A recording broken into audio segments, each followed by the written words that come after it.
हमें लड़ना होगा और हम लड़ते रहेंगे जब तक आरक्षण वापस न मिले। आपने अपने भाषण में कहा बात ऐसा है कि मैं जानता हूं जिस पान समाज को सरकार ने कीड़े मकोड़े की तरह ट्रीट किया, जिसको गुलाम समझा, जिसको भिखारी समझा, उसको सत्ता में भागीदारी देने के लिए, आरक्षण देने के लिए इतनी आसानी से मान लेगा?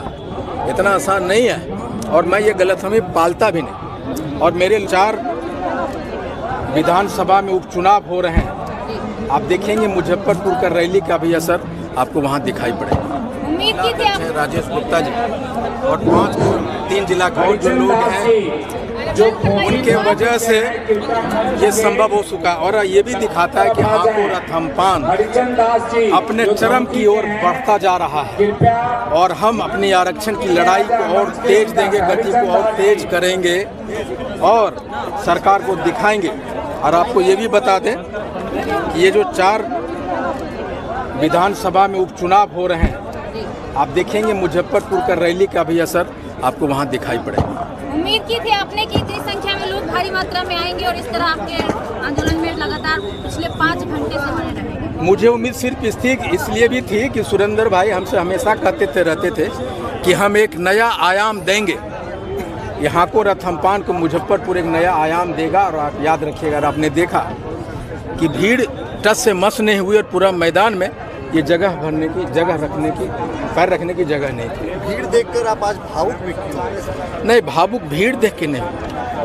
ये जो पगड़ी बांध रहे थे ना ये लोग, ये महज एक साफा नहीं था, ये एक विश्वास था, एक जिम्मेदारी का एहसास करा गया कि पूरे बिहार का ये पगड़ी बांध रहे थे कि बेटा मैं तुम्हारे माथे पे ये पगड़ी बांध रहा हूँ, जिम्मेदारी है, लड़ो। इसलिए भावुक हुआ। भीड़ तो हमारी ताकत है, लेकिन ये जो एहसास है, जो विश्वास है, जो जिम्मेदारी है, इसको निभाने कैसे निभाऊंगा हे ईश्वर। इन लोगों के प्रति कृतज्ञता के मेरे आंसू थे जो निकल आए और मैं अपने आप को रोक नहीं सका, इसलिए आंसू निकले। आने वाले समय में लगता है कि पान समाज का भी एक राजनीतिक पार्टी बनाएगी। मैं ये तो नहीं कहूँगा, ये समय के गर्भ पे है, लेकिन ये जरूर मैं कह दूँ कि पान समाज के वोट अब कहीं जाने वाले नहीं हैं और हम आरक्षण वापस लेंगे। मुजफ्फरपुर से हमारा एक एमएलए हो, ये भीड़ तो, इस भीड़ को हम एक एमएलए समर्पित करना चाहिए नहीं चाहिए। इसलिए मैं जहाँ जहाँ मेरा आंदोलन हो रहा है, मैं यहाँ सरकार बनाने वाली सत्ता हमारे पान समाज की है, तो मैं चाहूँगा कि ये भीड़ को यहाँ के एक एमएलए मिले, ये भी लड़ाई है। बिहार में 4 सीटों पर उपचुनाव है। लगातार आप रैली में भाषण के द्वारा ये कहते हुए नजर आ रहे हैं कि अगर नीतीश कुमार और मोदी जी हमारी बात नहीं मानेंगे तो उनको आप सबक सिखाएंगे। तो क्या इसका भुगतान उपचुनाव में भी उन लोगों को भरना पड़ेगा और आप और आपके समाज के लोग उपचुनाव में किसे होश? देखिए, तो निश्चित तौर पे मैं ये कहूँगा कि गली गली में नीतीश मोदी होश में आओ, होश में आइयो, पान समाज के बच्चे बूढ़े सभी लगा रहे हैं। तो निश्चित तौर पे इसका असर होगा कि हम सरकार के, हमारे लोग आरक्षण नहीं मिलने की वजह से आरक्षण सरकार के खिलाफ में है। इसका असर तो 4 विधानसभा में जरूर दिखाई पड़ेगा, उपचुनाव में दिखाई पड़ेगा। बिल्कुल।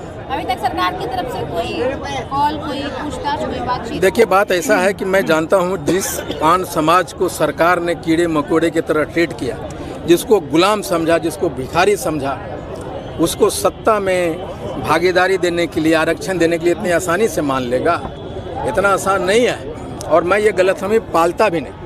और मेरे लोग भी धीरे धीरे जानते हैं इस चीज़ को कि हमें लड़ना होगा और हम लड़ते रहेंगे जब तक आरक्षण वापस न मिले। आपने अपने भाषण में कहा कि आपके घर की निगरानी हो रही है। क्या आप आईपी गुप्ता को डराने धमकाने की कोशिश हो रही है? जी हाँ, बिल्कुल निगरानी हो रही। वो कौन लोग थे मुझे नहीं पता।